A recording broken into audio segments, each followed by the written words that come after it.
Olá, começa aqui mais um Juca Kfouri Entrevista, que hoje recebe um oficial da Reserva da Marinha Brasileira, especialista em aviação militar e em inteligência.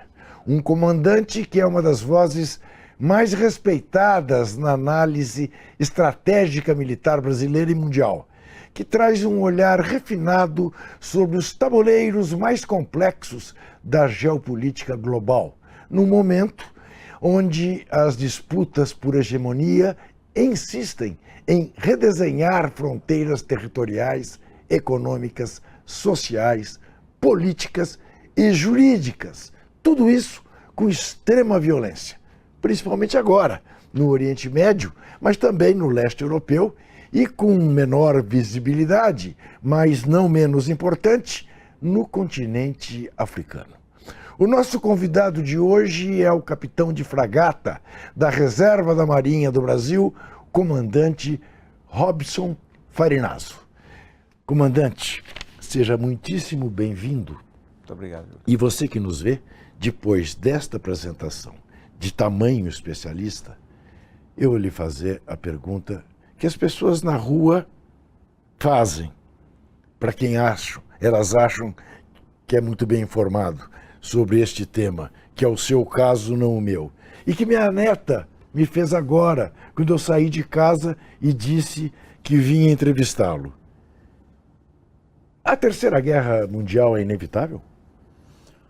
Olha, Juca, é difícil dizer assim no sentido convencional como era na Segunda Guerra Mundial, aquela massa grande de tropas, movimentos transcontinentais, etc. Eu acho que nós já estamos vivendo movimentos geopolíticos que têm características transformadoras parecidas com a Terceira Guerra Mundial. Porque você vê uma coisa, os Estados Unidos não vão sair dessa crise do Irã do mesmo tamanho que entraram, muito dificilmente. A guerra da Ucrânia, ela colocou a OTAN, né, que era uma organização tida como poderosa, no escanteio. E a China só observa tudo isso e continua se dedicando ao crescimento. Então, assim, eu não sei se nós vamos ter uma Terceira Guerra Mundial nos moldes da Segunda, eu acho meio difícil isso, mas nós não vamos sair desses acontecimentos do mesmo jeito que nós entramos. Eu acho que essas mudanças, elas são permanentes e a sua neta vai viver num mundo muito diferente daquele que nós vivemos. Eu espero que seja melhor, mas vai ser um mundo diferente. Mas essa coisa da movimentação de tropas, quando a gente vê que os Estados Unidos estão reforçando seus contingentes militares com soldados no Oriente Médio, o que a gente pode antever? Que passa pela cabeça senil do Trump invadir o Iraque com tropas? O Iraque não, o Irã. Ô, Juca, olha só, a crise do Irã, ela já atravessa praticamente 13 mandatos de presidência. Tá. Ninguém foi estúpido o suficiente para mexer ali. Eu lembro que o governo Carter perde a eleição para o Reagan em 80 por causa do Irã. Por causa do movimento mal feito lá das forças especiais para tentar libertar os reféns em Teherã. E o efetivo de tropas que o Trump tem no Oriente Médio é insuficiente para uma grande campanha para o Irã. Eles têm cerca de 50 mil militares lá, dos quais operativos, mesmo tropas de assalto mais especializadas, seriam um quinto disso, 10 mil militares. Então não há efetivo para uma grande ação contra o Irã. Eu penso da seguinte forma, eu acho que o Trump ele é enganado, o pessoal passa relatórios falsos para ele aí, porque o que ele fala na televisão não está batendo com o cenário militar real que nós estamos vendo. Os Estados Unidos claramente estão tendo dificuldades ali em obter uma hegemonia sobre o Irã. O Irã está dando as cartas, ele tem o que os americanos chamam de upper hand, né? Eles estão a cavaleiro da situação. Então eu acho muito difícil você ver uma solução militar para esse confronto. Ainda no campo, ou um pouco, bastante no campo pessoal, vou te fazer uma pergunta que eu tenho feito para quem passa por aqui. Se você fosse o presidente do Brasil hoje, você dormiria tranquilo essa noite no Palácio da Alvorada? Ou te passaria pela cabeça a possibilidade de acontecer com você o que aconteceu com o Maduro? E não estou entrando no mérito de quem é o Maduro. Tenho nenhuma simpatia por ele. Mas te passaria pela cabeça, tendo o Brasil a posição que tem, de não ser vaquinha de presépio dos Estados Unidos, a possibilidade de entrarem no seu quarto e te prenderem? O Juca, olha só, eu preciso esclarecer uma coisa para o nosso público. O Maduro não caiu por ser o Maduro. O Maduro não caiu, ele caiu, na verdade, porque os Estados Unidos queriam o petróleo da Venezuela. Claro, não tem nada a ver. Ideológico e tal. É uma questão que não tem nada a ver com ideologia, com direitos humanos, com nada disso. Então eu acho o seguinte, lógico que a posição do presidente Lula, que é um homem do sul global, é um dos fundadores do BRICS, todo mundo sabe as posições do Lula. Ele tem sido bastante incisivo aí, bastante contra essa guerra. Ele está colocando o dedo na ferida. Lógico que é uma situação inquietante, mas eu acho que os americanos, o remédio, né? Remédio que eu digo, a solução que eles têm para a América Latina, eu acho que vai em outra, para o Brasil vai em outra direção. O Brasil é muito grande. Então eu acho que a gente vai ter ingerência política no pleito eleitoral esse ano. Já estamos tendo, né? E assim, Juca, já que a gente tocou no assunto, uma coisa que eu acho importante, que isso deve estar tirando o sono do presidente e dos ministros, é a alta dos combustíveis, né? Porque a gente não vai conseguir passar ao largo disso, é muito difícil. É uma crise mundial, né? Então, mas eu acho que a ingerência americana que vai haver, a gente já vê movimentos nesse sentido, a ABIN, né, a Agência Brasileira de Inteligência, ela fez alertas nesse sentido, eu acho que vai haver ingerência americana nas eleições. Já começa a ver, a gente vê algumas coisas aí. Ainda hoje já, a Corte Americana já denunciou Alexandre de Moraes por censura contra as redes sociais nos Estados Unidos e tudo mais, e ingerência no sistema eleitoral brasileiro. Claro, eles vão fazer o que eles puderem e o que eles não puderem. Mas, voltando à pergunta, quer dizer, diante dessa análise, você dormiria tranquilo, se fosse presidente, medo que invadisse seu quarto de noite, você não tem?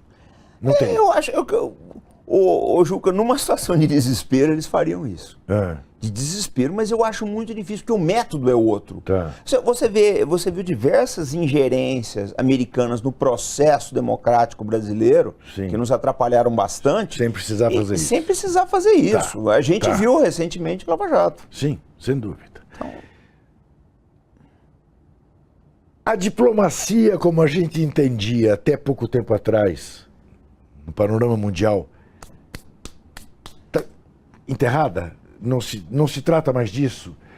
De novo, o que fala é o poderio militar?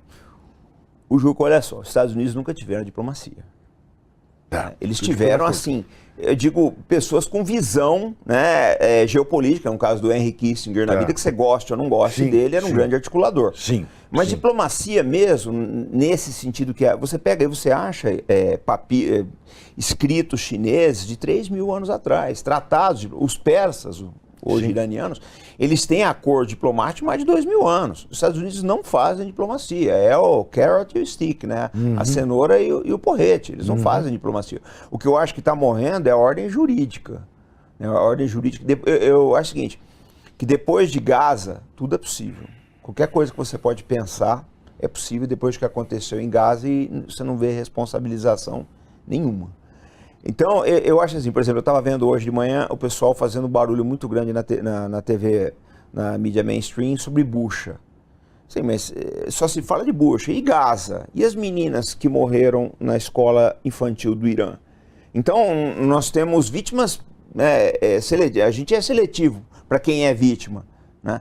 Então, eu penso assim, que a ordem jurídica internacional, ela vai passar agora por uma série de transformações. Mas a minha dúvida, só para encurtar, a minha dúvida é se a hegemonia americana permanece. Eu tenho muitas dúvidas a respeito disso.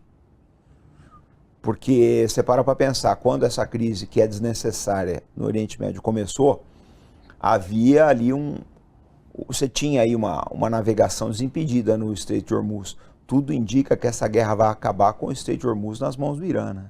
Então o Trump já vai ser famoso como o presidente que perdeu Hormuz, né? Então essa, claro, é uma pergunta inevitável. Você acha que, de fato, o Irã tem condição de definitivamente tomar conta de Hormuz? Essa pergunta é difícil. Só que você tem que olhar uma coisa, né? Primeiro, o Irã, eles são muito difíceis de negociação. Você não consegue quase nada com eles. É muito difícil negociar com o persa. E também os Estados Unidos não têm uma hegemonia militar ali. Já mostraram isso aí. Essas cenas que a gente vê, tem avião sobrevoando o Irã, etc. Poxa, o Irã é 5 vezes maior que o Vietnã. Os Estados Unidos sobrevoaram o território vietnamita por 10 anos e nunca conseguiram nada. Então, gente, é uma fantasia muito grande você achar que um país que tem 1,5 milhão de quilômetros quadrados, uma população de 90 milhões de pessoas, um país extremamente montanhoso, que tem a melhor tecnologia de mísseis e drones do Oriente Médio, que você vai entrar e dobrar esse pessoal, eu acho muito difícil isso. Juca, nenhum analista internacional, né? E os bons aqui do Brasil, a gente tem uma comunidade muito boa de analistas, ninguém está vendo assim, uma possibilidade disso acabar bem em termos militares para os Estados Unidos. O Irã não é o Iraque, não. Uhum. Uma coisa muito mais complicada. Uhum. A tecnologia de mísseis do Irã, e a gente não tem na América Latina. Nenhum país, nem o Brasil tem isso daí. Agora, é verdade que é uma tecnologia, se comparada com outros países, até barata? É. Mas por que eles conseguiram isso? Porque, na verdade, não é que a tecnologia do Irã é barata, ela é o que vale. Nos Estados Unidos você tem sobrepreço, um sobrepreço muito grande. Ah, tá. E eu te explico por quê. Porque a indústria de defesa dos Estados Unidos, ela tem que remunerar o lobby.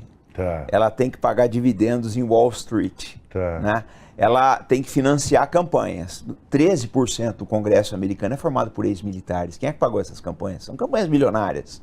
Então, Juca, na verdade não é que o Irã faz míssil barato, os Estados Unidos é que fazem armas caras, né? Tá. Agora, e isso bota em xeque aquilo que os americanos fizeram e fazem há anos, quer dizer, um equipamento militar caríssimo e que está sendo, de alguma maneira, humilhado. O porta-aviões, que bastava para tomar conta de um país, está em maus lençóis. Um avião que custa, sei lá, 1 bilhão, é destruído no solo. E aí? Agora, a inteligência militar americana não contava com isso? Não calculava que isso pudesse acontecer? Eu acho que os militares sabiam. E, na minha cabeça, eu posso estar errado no que eu vou te falar, mas eu acho que o Netanyahu enganou o Trump. Ele deve ter vendido para o Trump o seguinte: olha, é fácil, o Irã vai ser subjugado, o senhor já teve o sucesso na Venezuela, a gente vai repetir sucesso no Irã, tanto que ele fez o ataque na sexta para sábado, né, sexta é dia sagrado para os muçulmanos, e ele achava que ele ia abrir a segunda-feira com uma vitória, né, com um troféu. E não foi o que aconteceu, Juca, de forma alguma. Mas os militares americanos têm que olhar o seguinte: nem todo mundo nos Estados Unidos é incompetente, eles têm gente muito boa ali. Esse pessoal sabia. Só que eu acho que o Netanyahu foi a voz que falou por último e ele convenceu o Trump. Eu falo sempre, né, nas análises que eu faço, não subestime o Netanyahu. Ele tem um poder de persuasão fora de série. Esse homem está no poder há 3 anos, já era para ter ido para a cadeia. Então, eu sei, isso nós estamos de acordo. Agora, eu não sei até que ponto não subestime o Netanyahu e na verdade, não subestime o lobby sionista. Também, mas uma coisa puxa a outra, né? Eu sei, mas aí o que te pergunto é isso. Farinazo do céu, é você com toda a sua formação militar, conhece os seus pares. Não teve nenhum general do Pentágono que chegou no Trump e disse: ô presidente, espera aí, devagar, não acredite nisso. Não teve.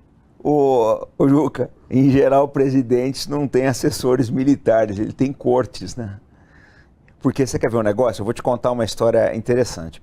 Acho que foi 2014. Tem um general americano, ele está vivo, inclusive ele deu uma entrevista maravilhosa recentemente, o Stanley McChrystal. Ele comandava as tropas americanas no Vietnã. Aquele filme Máquina de Guerra com o Brad Pitt é a vida dele. Sim. É a vida dele. Tá. E o McChrystal, ele foi na Rolling Stone e ele deu uma entrevista falando horrores da condução da guerra do Afeganistão, que aquilo não tinha como ser ganho. Falou a verdade, que depois a guerra foi perdida mesmo. Não deu outra. O Obama chamou ele em Washington e botou ele no pijama. Então, acho que depois do caso do McChrystal, que não é a primeira vez, teve o MacArthur na Coreia também, eu acho que os militares americanos sabem que até onde você pode ir, né? Que a política lá é uma coisa boa que eu acho que eles têm, ô Juca. A política se sobrepõe ao establishment militar. Não. Pro bem ou pro mal. Não vou entrar nesse mérito, mas é a política que acaba valendo. Mas, ao mesmo tempo, me permita te provocar, o bom militar, em regra, tem um sentimento de nacionalidade, né, de amor ao seu país, que o obriga.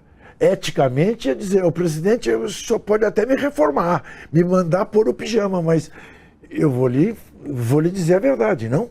Não devia ser assim? Você tem que lembrar o seguinte, o chefe da Junta de Estado-Maior americana era um general de 3 estrelas que foi puxado da reserva e guindado a 4 estrelas. Ele deve muito pro Trump, né? A 4ª estrela dele estava na reserva, isso é muito raro de acontecer. Alguém ser puxado da aposentadoria e ganhar uma 4ª estrela. Então ele deve muito pro Trump, né? Então essas coisas existem, né? A vaidade... Eu sei, agora a gente não é mais que vaidade, né? Vamos combinar isso, é uma forma de corrupção. Sim, mas também tem o seguinte, na mentalidade americana, e eu acho que isso contaminou um pouco os outros países, existe aquela ideia de que o poder aéreo pode tudo. Não pode. Olha o Vietnã, olha o Afeganistão. Os americanos sempre tiveram superioridade aérea, mas o poder aéreo não pode tudo. Se você não tiver infantaria para entrar lá... Olha, tem um oficial do Mossad chamado Rami Igra, ele é israelense. Ele falou uma coisa que é verdade, ele deu uma entrevista disso num jornal aí, ele falou, olha... Se você não tiver o boots on the ground, se você não botar infantaria, você não vai conseguir resultados. Então essas coisas todas que a gente vê na mídia mainstream, os aviões americanos sobrevoando o Irã, olha, não muda nada, não vai alterar em nada. Porque uma boa parte dos alvos você nem consegue localizar. O Irã é muito grande, é o tamanho do nosso estado do Amazonas.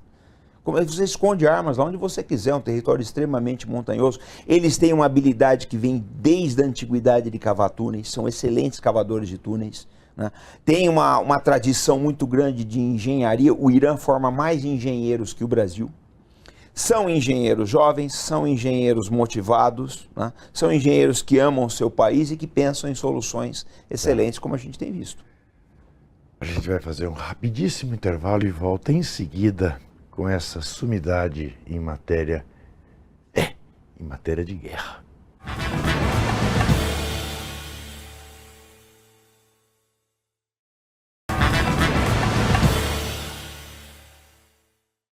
Estamos de volta com o comandante Robson Farinazzo, que entende como poucos sobre poderio bélico, sobre as novas tecnologias das guerras e sobre as disputas na geopolítica mundial. Enquanto a gente fazia o intervalo, eu percebi, ele não vai confessar, não vai dizer com quem, ele estava começando com o alto comando, não sei se do Irã ou se dos Estados Unidos, mas com algum alto comando das partes em guerra, ele estava conversando. Eu quero saber o seguinte, eu vi uma entrevista sua, em que você contava, e eu fiquei assim absolutamente maravilhado, mas achei que o entrevistador não era tão competente como eu sou para matar a minha curiosidade. Que a Índia meio que enganou os americanos para... A Índia ou o Paquistão, para fazer o seu artefato nuclear. Enganou os satélites, se eu uso essa expressão, sim, enganou os satélites. Como é que se engana satélite, Farinazzo? Olha, para a tecnologia daquela época não era tão difícil. Hoje fica mais complicado, porque satélites eles têm uma leitura de pixel mais apurada, né? Mas a Índia eles precisavam fazer um teste nuclear, né, para escantear o Paquistão.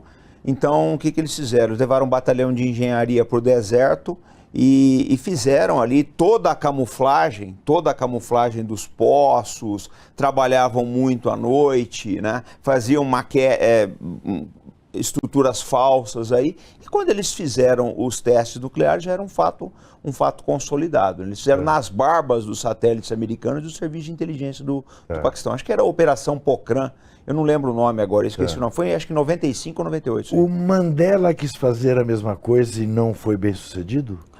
O Juca, dizem o seguinte, a África do Sul tinha bombas atômicas, ela chegou a fazer. Inclusive parece que ela fez um teste, o regime do Apartheid fez um teste com Israel. Eles fizeram um teste no Oceano Índico. Há muitos relatos nesse aspecto. Mas parece que a ideia era, antes do Mandela tomar posse, eles desmontaram completamente o programa nuclear sul-africano. Antes do Mandela, eles falaram, ele não pode assumir, que eles já sabiam que ele ia ganhar, né? Ele não pode assumir com essas bombas. Então eles desmantelaram completamente. Eles tinham um programa avançadíssimo de armas nucleares. Mas quer dizer, isso com participação dos Estados Unidos? Sim. Vários países, né? Tinham esses programas e os Estados Unidos sabotaram, né? Sim. Tá. Então, e no caso do Brasil, o que interrompeu o programa nuclear brasileiro e que possibilidade você vê disso vir a ser retomado? Porque eu acho que até para os pacifistas, mais pacifistas, está muito claro que para você não ser vítima de chantagem, para você ter um mínimo de soberania, infelizmente, ter o controle nuclear é fundamental. Nunca teremos? Ô Juca, eu acho que o programa nuclear brasileiro foi desmontado em partes.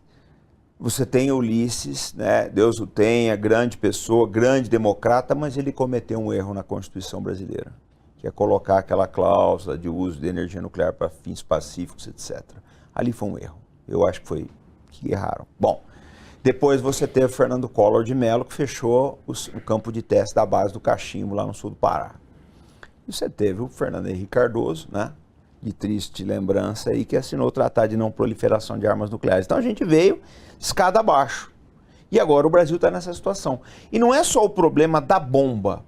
Olha, você quer ver uma coisa? Os argentinos tinham um programa de mísseis maravilhoso, chamado Míssil Condor, que eles estavam fazendo em parceria com a Arábia Saudita. Esse programa foi completamente desmontado. Se esse programa tivesse ido em frente, a Arábia Saudita hoje tivesse a capacidade de mísseis do Irã. E nós tivemos um caso aqui de um oficial nosso, né, o coronel José Albano do Amarante, que teve uma morte bastante suspeita aí em São José dos Campos, que ele trabalhava num programa de mísseis nosso também. Então, assim, houve seguidas movimentações para, eu chamo de gendarmerizar as Forças Armadas latino-americanas, transformá-las em gendarmes, tá? Só voltadas aqui para a questão de segurança interna, aquela doutrina de segurança nacional, mas com pouca capacidade de defesa efetiva do país. Por que foi suspeita a morte do Amarante? Porque foi uma morte assim muito rápida, né? Parece que ele estava sendo seguido e ele tinha, não sei se ele tinha um dentista que era uma pessoa complicada. A Folha de São Paulo fez uma matéria boa sobre isso daí. E ele morreu assim, em questão de semanas. Uma morte que a gente acredita que pode ter sido envenenamento radiativo. Nunca foi esclarecido isso.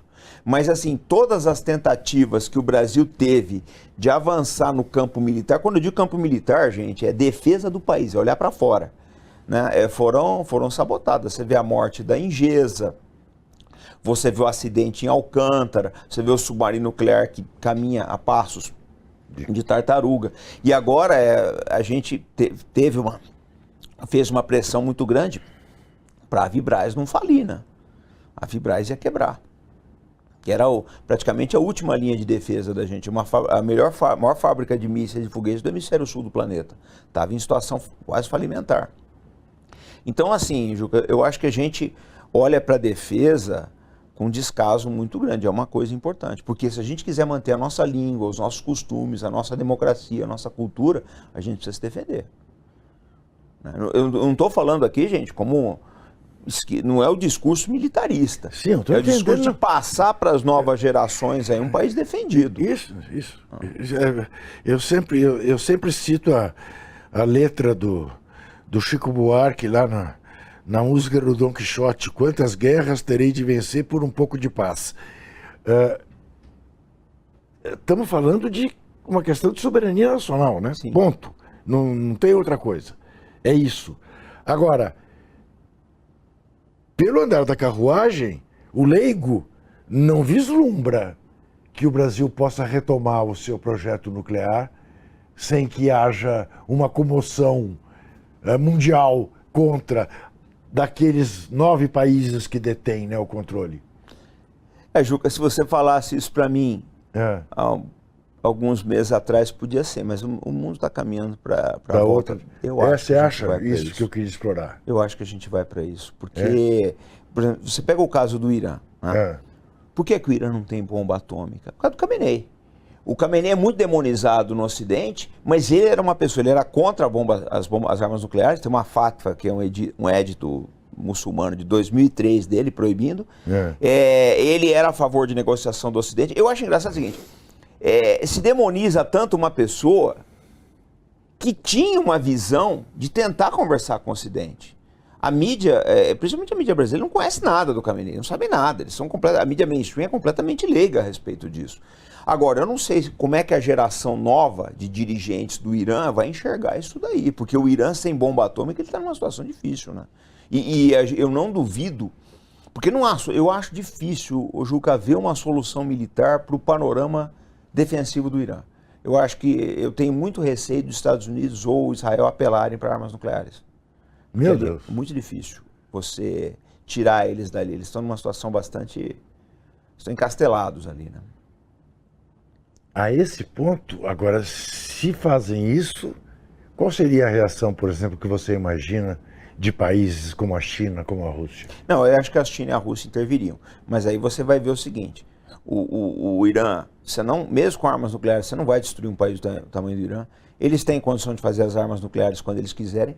E se o Irã fizer as armas, todo mundo ali vai querer. A Turquia vai querer a dela, a Arábia Saudita vai querer a dela, os Emirados vão querer suas armas, todo mundo vai querer. Vai ficar uma situação bastante complicada, né? A gente está infelizmente, nós temos um irresponsável na Casa Branca que mergulhou o mundo numa situação de instabilidade como não se vê, acho que desde 1939. Sim.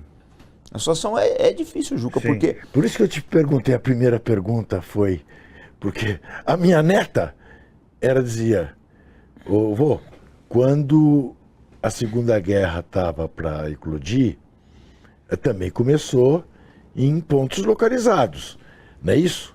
Não foi? E aconteceu o que aconteceu. Tá bem, tem toda essa discussão que, na verdade, a Primeira Guerra jamais acabou, porque o Tratado de Weimar, tá tudo bem. Mas eu estou ficando assustado com o que você está falando. Quer dizer, não tinha cogitado que você admitisse, eventualmente, a curto prazo, que se usasse armas nucleares contra o Irã. Juca, olha só, você tem duas coisas aí. Primeiro que a defesa aérea de Israel está colapsando. Eles estão numa situação bastante difícil. A maior parte dos mísseis e drones do Irã já estão passando. A imprensa quase não fala disso, mas é uma verdade. E tem uma similaridade da situação de hoje com a situação da Segunda Guerra Mundial. O que é pouco falado sobre a Segunda Guerra Mundial é que se permitiu o rearmamento da Alemanha, Sim. porque se achava que o Hitler ia acabar com os soviéticos. Sim. O Hitler era um projeto anticomunista. Sem dúvida. A verdade é essa. Sem dúvida. Só que ele saiu do controle. Sem dúvida. Ele saiu do controle e falou, não, eu vou aproveitar, vou levar a França também, vou levar Países Baixos, o que eu puder. Saiu do controle. Se você olhar bem mesmo, os projetos hoje, Ucrânia, Israel, etc., são projetos que, no fundo, a Ucrânia visa o quê? É desestabilizar a Rússia, e essa guerra do Oriente Médio visa desestabilizar a China. Então é um paralelo com a Segunda Guerra Mundial, né? Os Estados Unidos ele está fazendo essas guerras com proxies aí para manter a sua hegemonia, mas eu acho muito difícil, porque a China é um leviatã. A China é uma coisa muito maior que a União Soviética, né? Com uma visão milenar, um planejamento estratégico que os Estados Unidos não têm mais. Então, acho que eles vão ter muitas dificuldades. Você fez referência aos proxies. Explica para o nosso público o que são os proxies. A proxy é o representante. Então, por exemplo, eu quero, vamos supor, eu sou inimigo do Juca, não é o caso, mas eu sou inimigo. Então, eu arrumo alguém para ir lá e brigar com o Juca. Eu não brigo com ele, mas eu arrumo alguém, um preposto. Um parceiro para brigar com ele. Exatamente. Foi o caso da Ucrânia. A Ucrânia foi instrumentalizada para fazer guerra com a Rússia e agora a situação está bastante complicada para eles, né? Tá.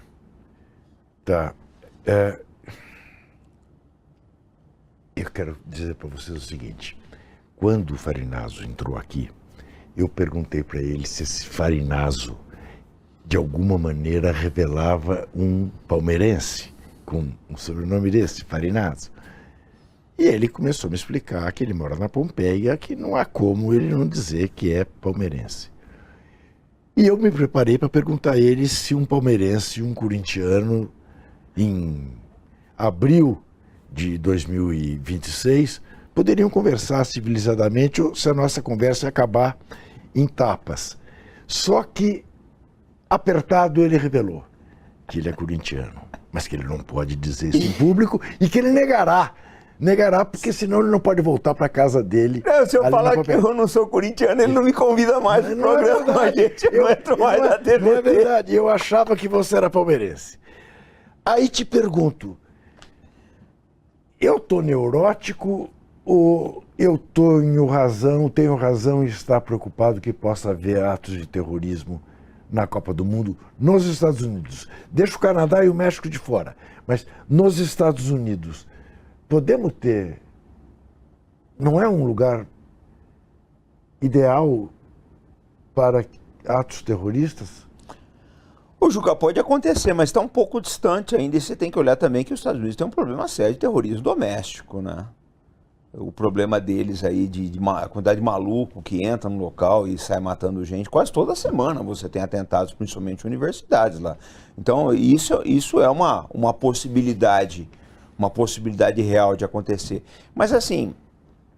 Eu acho que o Irã, e mesmo as outras facções muçulmanas, eu acho que a abordagem hoje é outra, né? Já é uma coisa focada no Oriente Médio. E a segurança nos Estados Unidos também é bastante grande, né?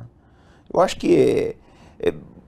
olha, a possibilidade que a gente vê é o seguinte: dado a hecatombe econômica que essa guerra pode gerar, a pressão em cima do Trump para encerrar essa guerra é muito grande. Descreve para mim como é que você vê o tamanho dessa hecatombe econômica.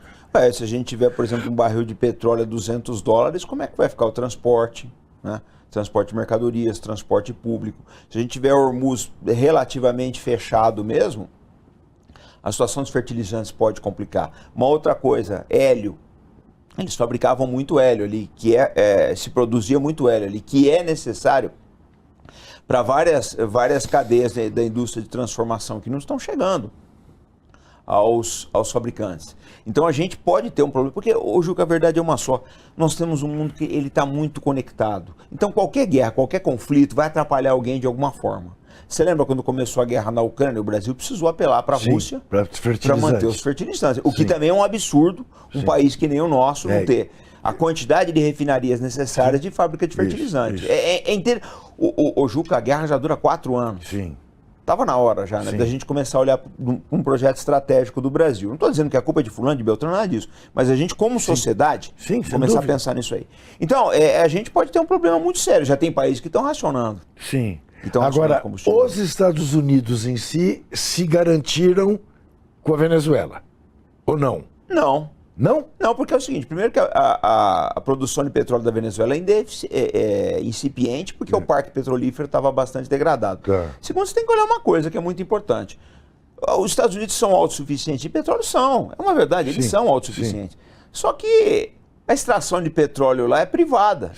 Nenhum produtor de petróleo americano vai fazer caridade com o público, ele vai vender a preços internacionais. Ele não vai vender a um preço com desconto. Ele não tem esse amor à sociedade, esse patriotismo todo. Mas o Trump não tem, dentro da sua loucura, a condição de impor isso? Não, eu acho que eles podem fazer políticas a respeito disso, mas é muito difícil. O lobby é poderosíssimo, João. Você tem que lembrar que o lobby da indústria do petróleo... Sim, mais fácil o lobby acabar com o Trump. Eu também acho. O Trump acabar com o lobby. Bush pai, Bush filho e Dick Cheney, que era o vice, vêm todos da indústria de petróleo. Essa gente é poderosa. Eu não acho que ele vai ter força para isso, não. Porque se você for olhar bem mesmo, começa a prestar atenção. Se você acompanhar os gráficos de mercados futuros de petróleo, toda segunda-feira deu uma queda. O Trump vai e fala uma bobagem qualquer. Agora ele está falando que ele pode sair do Irã mesmo com o Hormuz fechado. Eu não acredito nisso, mas ele está falando. Mas por quê? Para acalmar o mercado. Porque vai gerar problema, não tem como. O galão da gasolina americana já deu, acho que é uma das maiores altas históricas desde o início da guerra da Ucrânia, né? Então ele não está numa situação muito boa, não. Ao que tudo indica, as eleições de novembro ele vai perder. No cenário de hoje, sim. Então. Não, mas você tem que olhar que a grande preocupação é do partido, né? Porque o Partido Republicano deve pensar assim, olha, os Trump da vida vêm e vão, mas o partido precisa sobreviver. Então eu acho que ele vai sofrer uma pressão muito grande. Se ele perder essa guerra, Juca, ele é um pato manco. Acabou o governo dele. Mas pelo que você mesmo descreve, a possibilidade de ele ganhar essa guerra é praticamente zero. É bem diminuta. Ele está juntando meios, juntando tropas, né, no Oriente Médio para iniciar algum tipo de operação militar que eu não sei qual que é. Mas eu vejo poucas possibilidades disso. Isso que você diz para mim faz todo sentido no mundo, Fernando. Quer dizer, Os americanos não puderam com o Vietnã. Como vão poder com o Irã? E você tem que lembrar uma outra coisa, Juca. O Vietnã, os maiores sponsors do Vietnã eram a União Soviética e a China. Sim. Que estão de volta, né? Sim. Sob nova marca registrada, sim, né? Tem uma coisa que as pessoas costumam repetir sem pensar que virou verdade e é mentira, né? Que vem desde a Segunda Guerra. Ah, os americanos, os estadunidenses jamais perderam uma guerra. Perderam todas. É mentira. Perderam a partir da Segunda Guerra, todas quase, em que eles se meteram, tiveram que sair de rabinho entre as pernas. A gente vai fazer um rápido intervalo e volta em seguida.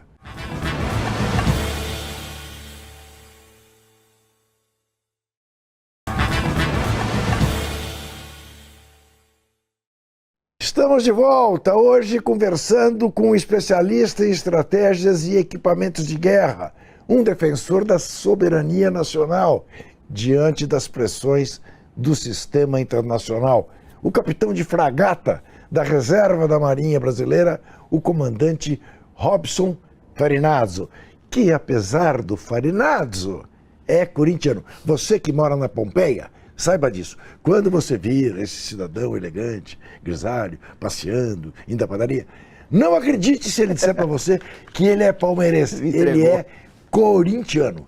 Muito bem. Fazendo um paralelo com o que ocorre no Oriente Médio, como você enxerga a tal da doutrina Monroe, operando em pleno século XXI? Ô, Juca, eu acho que a gente vai... Vou falar só de Brasil, que é o que interessa. Sim. Né? Nós vamos ter dificuldades aqui, a gente vai ter uma vida difícil. Você vê, vamos pegar esse caso, por exemplo, aí de querer transformar aí entidades como o PCC, o Comando Vermelho, em terrorismo. Ah. Olha, ninguém, lógico, a gente sabe que esses caras aí são terríveis, né, uma criminalidade assim absurda, mas não dá para enquadrar como terrorismo, porque as finalidades são outras. Por que eles querem isso, na verdade? Eles querem fazer o que fizeram na Colômbia, que é praticamente uma intervenção dentro do país. Né? A partir do momento que você coloca essas entidades como terroristas, você tem uma série de pressões internacionais em cima do Brasil que vão atrapalhar muito a nossa governabilidade. Esse é o objetivo que se quer. Os Estados Unidos não faz caridade. Quem acha que os Estados Unidos fazem caridade? Pelo amor de Deus, gente. Isso é uma loucura. Né?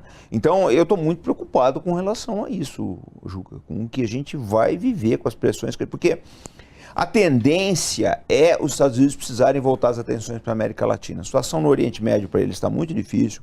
Na Europa Oriental também. O Trump piorou muito o relacionamento com a União Europeia. Então só resta mesmo a América Latina. A gente tem visto aí diversos governos fantoches aí dos Estados Unidos. Você pega o Milei na Argentina, tem aquele Noboa do Equador, tem o outro lá de El Salvador também, Bukele. Ele está cercando o Brasil com esses governos títeres aí, né? E eu acho que vai ser uma situação bastante difícil. Eu acho que a pobreza e a violência tendem a aumentar na América Latina. Por conta dessas pressões. Em que medida a chamada indústria da guerra, como é que a indústria militar influencia essa manutenção de conflitos pelo mundo afora? O lobby é muito forte, né? Porque você quer ver uma coisa? Washington é uma cidade de lobistas.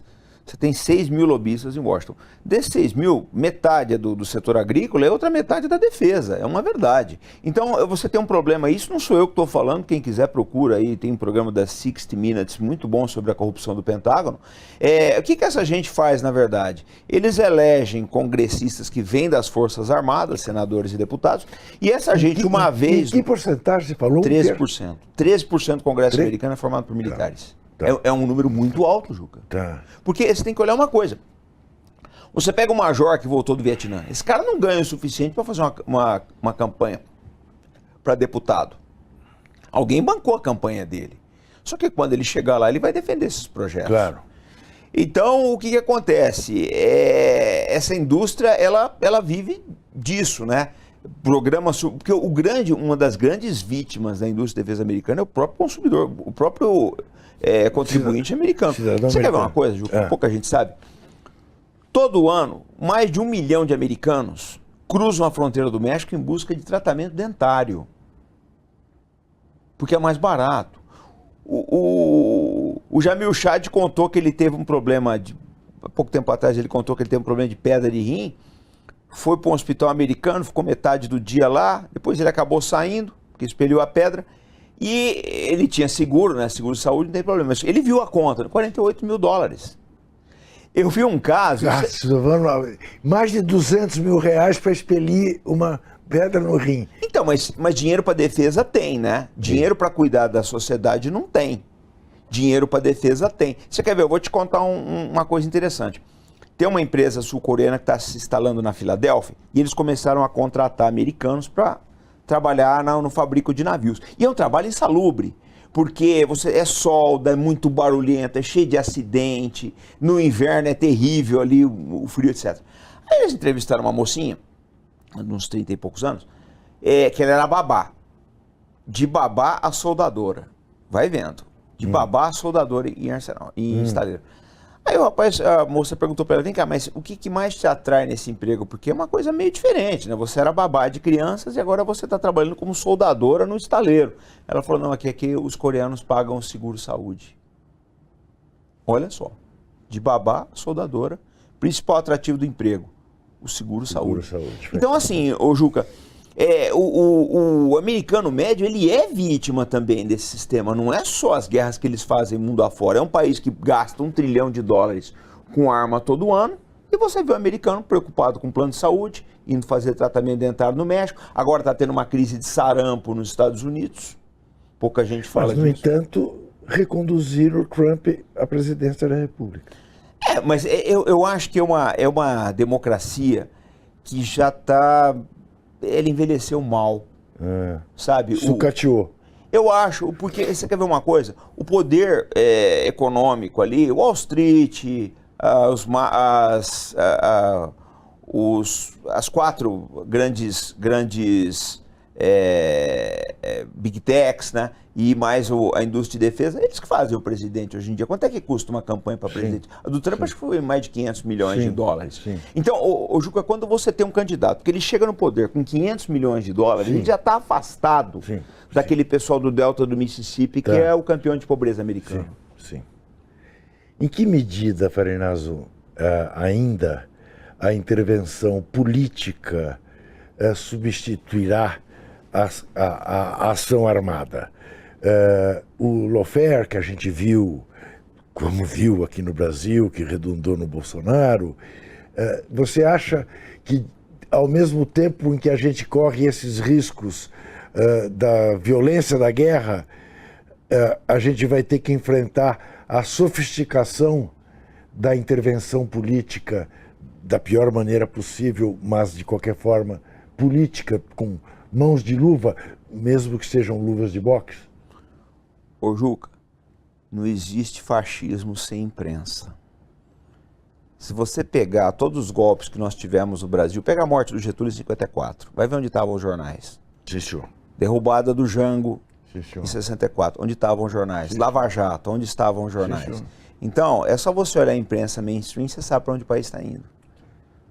Tá? Então, eu acho que vai haver uma pressão muito grande da imprensa, da mídia mainstream aí, é só você olhar os editoriais de alguns jornais aí. Editoriais, PowerPoint. Exatamente. Para emplacar uma presidência neoliberal no Brasil, porque é assim que as coisas são feitas aqui, né? É uma coisa mais soft, é o lawfare, a imprensa patrocinando golpes e por aí vai. Eu acho que o caminho é esse. Agora, se não tiver jeito, lógico que se tentam outras soluções, mas via de regra, porque o Brasil, ele é um país assim, muito complexo, né, Juca? São muitos vetores atuando para a gente saber qual vai ser a resultante. Então eles usam esses métodos, mas se você olhar isso que eu te falei do Getúlio, do Jango, da Dilma, você vai ver que é só você olhar de que lado que a imprensa estava, você começa a entender o que foi que aconteceu, né?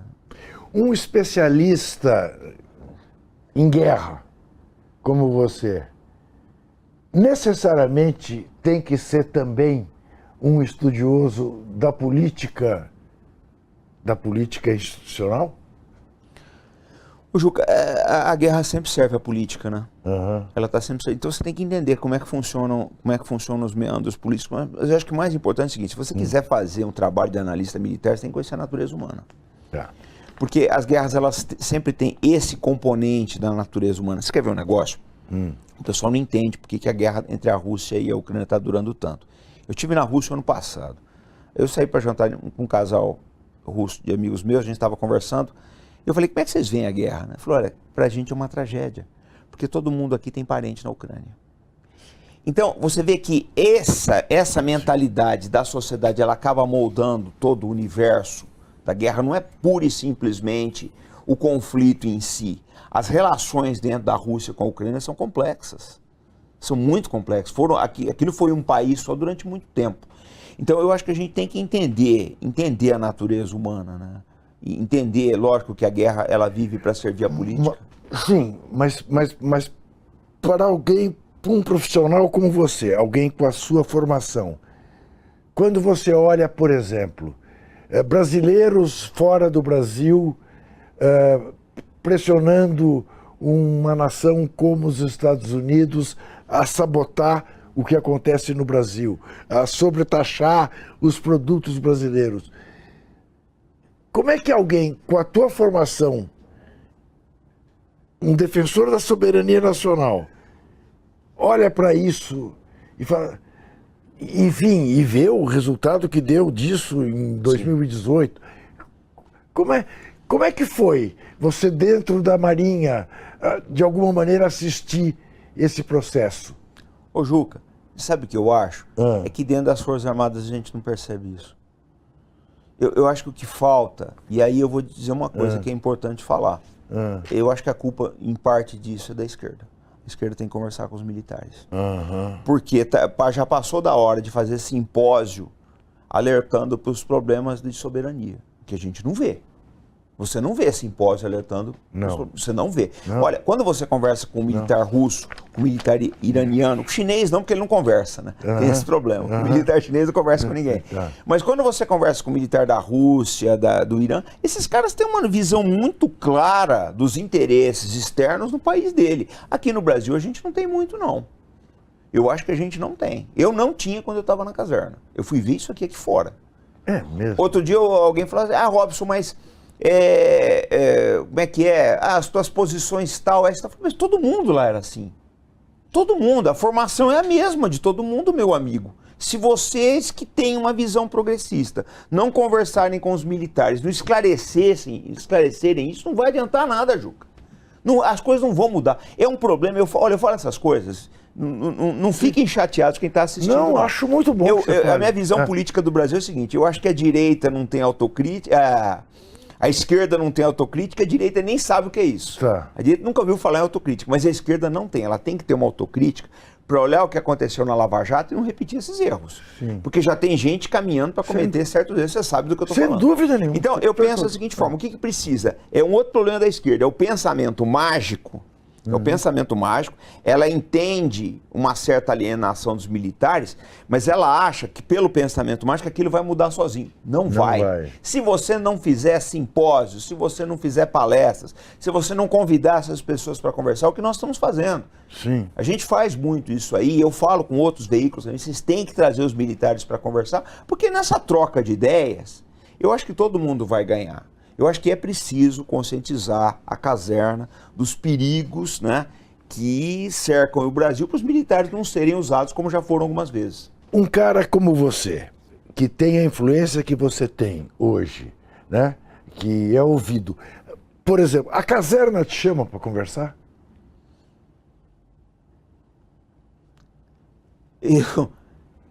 Foram raras. Eu tenho chamado o pessoal, o que eu estou fazendo. Não, você chama. Eu estou perguntando se te chamam. Juca, é difícil. Muito difícil. Então. Mas eu estou chamando o pessoal, que eu acho que é o que eu posso fazer. Sim, claro. Agora, vocês são veículos maiores, né? Não, é evidente. Sentar e conversar. Eu tento assim, a minha posição sempre foi uma posição assim, olha, vamos esclarecer, vamos conversar com as pessoas. Sim. Porque o militar, ele tem que tomar muito cuidado com uma coisa. Se nós tivermos um problema de soberania um dia no Brasil, toda a sociedade tem culpa nisso.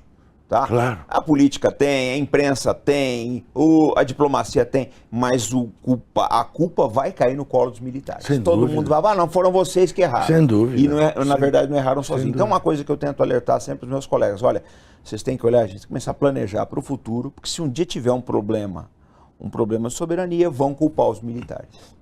E a culpa não é só da caserna. Eu acho que a sociedade como um todo, ela tem responsabilidade nisso. Mas entre outras coisas, por quê? Não sei se você concorda comigo e discorde à vontade, a imagem que ficou pública, né, dos militares brasileiros para a sociedade civil brasileira e que estava já esquecida depois do golpe de 64, ficou muito ruim no período Bolsonaro com os militares que nós vimos. Com os Pazuello mandando vacina para o lugar errado, com Heleno fazendo ameaças e caindo em contradição, né? Se chamar o Centrão... Foi um retrocesso, né? Foi um retrocesso. Foi um retrocesso. A gente precisa fazer emergir militares que tenham essa preocupação de soberania. Mas aí que tá, Juca, por que você chegou nesse retrocesso?